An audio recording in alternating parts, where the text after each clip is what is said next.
Hi everyone, welcome back to my channel. কেমন আছো সকলে? আমি খুব ভালো আছি, আশা করছি তোমরাও খুব ভালো আছো। তো সেদিন ছিল শ্রেয়াংশের বার্থডে, তো বিকেলবেলা আমরা চলে গেছিলাম ওদের বাড়িতে। তো এখানে কেক কাটা হলো, তারপর এখানে খাওয়া দাওয়ার ব্যবস্থা হয়েছিল। তো আমাদের রাতের ডিনারটা বৌদিদের বাড়িতেই ছিল। তো যেসব বাচ্চারা এসেছিলো তাদের জন্য এখানে বৌদি অনেক কিছু আয়োজন করেছিল। কেক ছিল, চকলেটস ছিল, আর সাথে বানিয়েছিল কাস্টার্ড, যেটা সব ফল দিয়ে বানানো হয়, ভীষণ ভালো খেতে হয়েছিল। তো তারপর এখানে আমরা একটু ফটো তুললাম, আর আমি একটু ভিডিও করছিলাম। তারপর এখানে যার বার্থডে দেখো, সেই আমাদেরকে খাবার সার্ভ করে দেওয়ার জন্য দৌড়ি লাগিয়ে দিয়েছিল।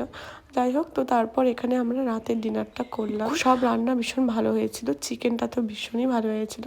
তো এটাই ছিল আজকের একটা ছোট্ট ভিডিও। তোমাদের কেমন লাগলো আমাকে অবশ্যই জানিও। দেখা হচ্ছে নেক্সট কোনো একটা ভিডিওতে। ততক্ষণ সবাই ভালো থেকো, টাটা।